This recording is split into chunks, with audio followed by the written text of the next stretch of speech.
Restaurant Akram, étoilé Michelin, une cuisine d'une grande finesse, le succès est au rendez-vous. Bonjour Joanne, ça va? Bonjour Akram. Tu vas bien? Ça va et toi? Bah écoute, super bien. Bon, bah moi je te propose de t'emmener en cuisine.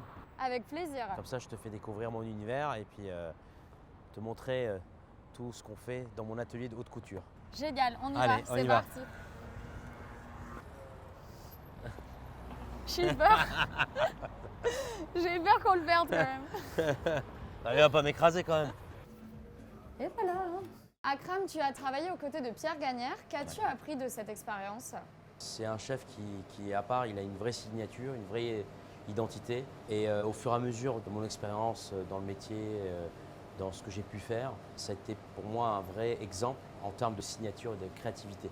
Bon, tu es un grand cuisinier, mais aussi un entrepreneur Ouais. avec des affaires entre Paris, Istanbul et Bakou. Ouais. Quels sont tes projets pour les années futures? Ce serait Doha, on va ouvrir d'ici fin d'année. Nous avons aussi des projets en Arabie Saoudite aussi. Il y a la partie entrepreneur effectivement, mais fondamentalement ce que j'ai toujours voulu faire, c'était de représenter la France à l'international D'accord. en créant mes marques en France et de pouvoir les développer à l'étranger. Donc, notamment ce que nous développons, c'est pas ici, c'est pas le restaurant gastronomique. Ici, il est unique, il n'y en a qu'un seul. C'est surtout de développer la marque Shervan, qui elle est transportable. On fait une cuisine de la route de la soie avec des légumes, du poisson, des épices. Une cuisine très intéressante parce que toutes les cuissons se font dans un four tandoor. Et je pense que c'est l'ère de la cuisine de demain, cette cuisine d'herbe, cette cuisine de voyage. D'accord, bon, il faudra que je la goûte aussi. Avec plaisir. D'ailleurs, tu as une devise, nourrir les plus grandes ambitions, mais ne jamais oublier d'où l'on vient. Absolument. Est-ce que cette devise est-elle le reflet de ta cuisine qui mêle tradition et innovation? Oui, alors j'aime bien ce mot-là parce que je dis toujours tradinovation. D'accord. Effectivement, nourrir les plus grandes ambitions, mais jamais oublier d'où l'on vient, parce que ma vie n'a été que de succession de rencontres. J'ai démarré de rien, je me suis construit en tant qu'homme, en tant que cuisinier. J'ai fait des rencontres incroyables qui ont pu m'ouvrir beaucoup de portes. Et c'est pour ça que je suis très sensible aux jeunes et je les conseille beaucoup sur le fait qu'il faut que jamais qu'ils abandonnent, ne pas avoir peur de se dire peut-être que je me suis trompé. C'est pas très grave en soi parce que de ça naît de grands projets. L'humain en général, et je le dis à mes équipes, est une belle pierre qui se sculpte toute sa vie. Bon, en tout cas, j'ai hâte de goûter votre cuisine qui, je pense, est aussi un diamant brut qu'on va déguster dès Avec maintenant. plaisir. On y va. Donc Wow. là, alors, ce que tu vois là, on est sur homard breton. On ne dit plus homard breton maintenant, malheureusement, on dit homard européen. D'accord. Donc c'est un plat que j'ai créé il y a 7 ans. Et ce que je voulais avec ce plat, c'est que zéro déchet. C'est-à-dire qu'on récupère vraiment tout. Les carcasses qu'on a récupérées, donc on a fait un consommé avec. Nous, on l'appelle comme ça, c'est le homard cuit en bouteille. D'accord. Donc on ouvre cette bouteille et puis là, donc tu as le consommé. Et donc on va venir verser dessus le consommé Ah, qui va cuire tout doucement. et qui va cuire tout doucement. On a mis les herbes au fond parce que ça donne un goût un peu herbacé. C'est ce que j'aime, un peu parfumé aussi. Et ce qui est très intéressant avec ce plat, c'est qu'il n'y a pas de sel. D'accord. Oui, parce que c'est déjà assez iodé. Voilà, homard, donc, exactement. Tu verras après, on récupère le jus, enfin le jus de tête. Et donc on l'enferme comme ça. Et donc il cuit dans cette bouteille. Il gonfle en plus, là, il s'imprègne isotherme, bien du jus. absolument. Voilà, donc il cuit comme ça, tout doucement. Voilà, donc on va le laisser à peu près, tiens, on va le mettre là. On va le laisser à peu près 3-4 minutes Ok. dans de cuisson. Donc pendant ce temps-là, nous préparons le plat qui va arriver et on va le dresser délicatement sur l'assiette. Et alors toute la philosophie de ma cuisine a démarré par ce plat-là en fait. Et puis par la suite, pour s'affirmer en tant que cuisinier, d'avoir sa propre signature, ça a toujours été mon rêve d'avoir un style à moi, un style très marqué par une cuisine qui soit élégante, mais en même temps assez brute, mais qui va à l'essentiel. Et ça, c'est vraiment, vraiment intéressant. Voilà, donc là, tu as l'assiette. Donc, qu'est-ce qu'on a dans cette assiette? On a tout le homard Merci. dans l'assiette. C'est-à-dire que la poudre que tu vois ici, la poudre orange, c'est une poudre qui est faite avec le corail du homard. D'accord. On a fait une endive braisée pour apporter de l'amertume. Et le jus que tu vois très concentré, c'est le jus de tête. C'est pareil, on a récupéré les têtes du homard qu'on a pressées, qu'on a laissé cuire comme ça pour avoir un concentré très marqué. Et la petite huile que tu vois, c'est de l'huile de carcasse de homard aussi. D'accord. On fait une huile infusée aux carcasses de homard. La pince qui a été cuite juste comme ça au barbecue. Et Ouais, la c'est pour ça petite qu'il y a le gelée petit que tu côté vois là, ludique. Ouais. orange, là, c'est du Campari. D'accord. Voilà, j'aime l'amertume et je trouvais que ça se marie vachement bien avec le homard. Donc ensuite, Ah oui, les c'est pas serveurs fini. arrivent, on ouvre donc cette gourde et avec une pince, tu vois, on récupère donc le homard, tu vois, qui est cuit et on dispose, C'est si tu génial. veux, sur l'assiette, voilà, juste comme ça. Magnifique. Alors moi, ce que je dis souvent à mes clients, c'est que cuisiner, c'est très simple, mais comme il est difficile de faire simple, Exactement. tu vois. Et voilà, donc on met ça comme ça, on met un petit peu d'herbe au-dessus. Ouais, on sent là les herbes Voilà. aromatiques qui viennent. On va Tu as les mis mettre de la menthe juste- un peu? On met alors de la menthe, de la ciboulette, du persil et de l'estragon aussi. Ce côté ardent, j'aime beaucoup parce que ça apporte vraiment une belle harmonie au plat. Bon, Akram, on trinque quand même. Allez, on trinque. On trinque à quoi? À la cuisine et au bonheur. Génial. Et qu'est-ce qu'on boit? On boit un Saint-Véran, donc un chardonnay de Bourgogne.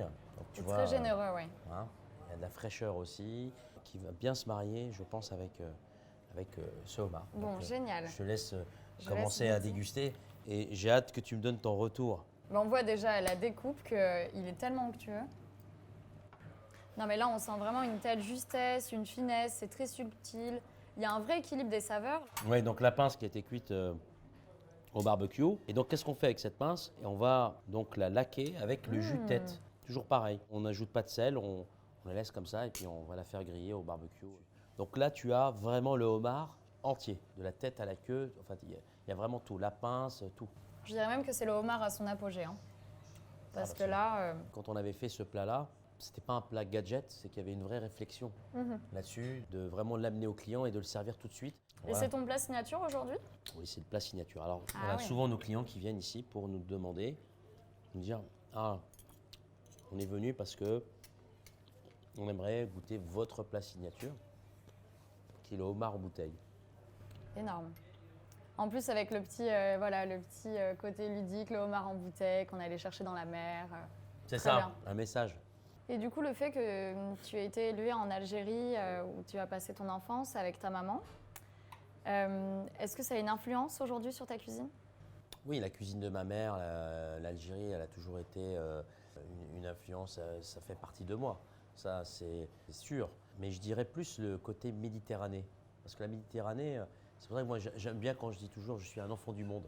Et ça aussi, je le dois beaucoup à ma mère parce qu'elle m'a appris finalement la maîtrise des épices. Et du coup, j'ai appris ça. J'ai appris que la seule balance qu'on avait, c'était ses yeux, c'était le parfum des épices et de se dire, ok, est-ce que ce plat va pouvoir se combiner avec telle épice et de mettre le parfait dosage. Quand on voit ce plat arriver, tu Ouais, sais, on se dit que c'est un dessert. c'est un dessert, Une tu sais, meringue. c'est un gâteau qui sort du four. Là, on a tout simplement cuit le pigeon à l'intérieur de cette meringue. Ah, d'accord. C'est un peu dans l'esprit de l'omelette norvégienne. C'est pour ça qu'on l'entend plus chanter. Ouais, c'est ça, exactement. Et qui est flambé, donc qui est flambé au whisky. Ah, tu m'as Voilà, fait peur. pardon.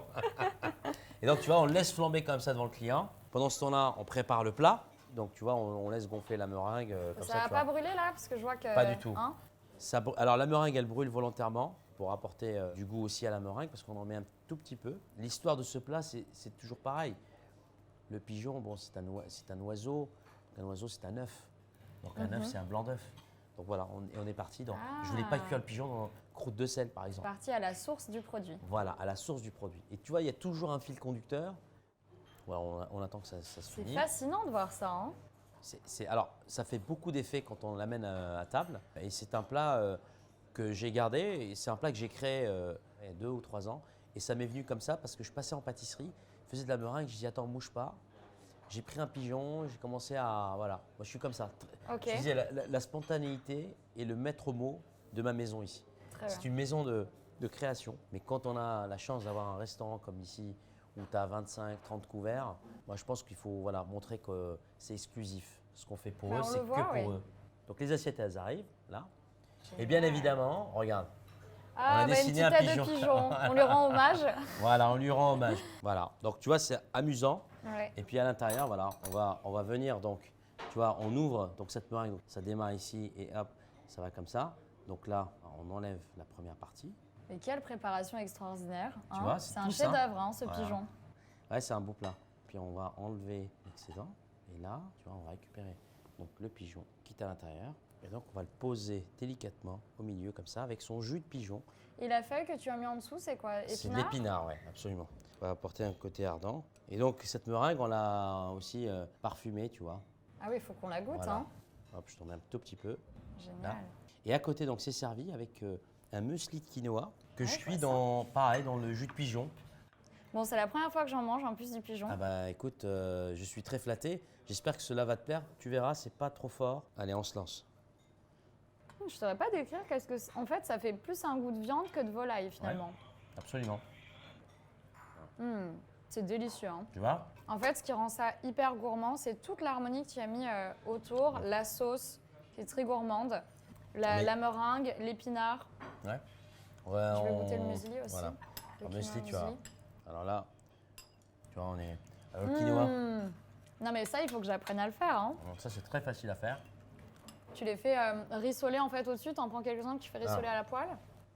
Il y a deux Incroyable, cuissons. ça aussi. On mélange le quinoa blanc et le quinoa rouge. Ok. Et le quinoa, en fait, on ne le cuit pas à l'eau. On le met au four avec 2 fois et demi, voire 3 fois et demi le volume du quinoa en termes de poids. Ok. Et on le met au four comme ça à 180 degrés pendant 45 minutes. Et on le sort. Donc, pourquoi on fait ça? Parce que d'habitude, quand tu cuis à Incroyable. l'eau, il y a des parties qui sont cuites et d'autres parties qui ne sont pas cuites, puis c'est un peu spongieux, C'est tu as vrai. le goût d'eau. Alors que là, il est très sec, il ne prend que ce qu'il a besoin. Le quinoa pour se nourrir, pour être cuit. Et ensuite, Tu l'as fait torréfier un peu. voilà. Et ensuite, Ça, on c'est récupère un peu de quinoa et on va faire frire, Voilà. qu'on va rajouter au-dessus.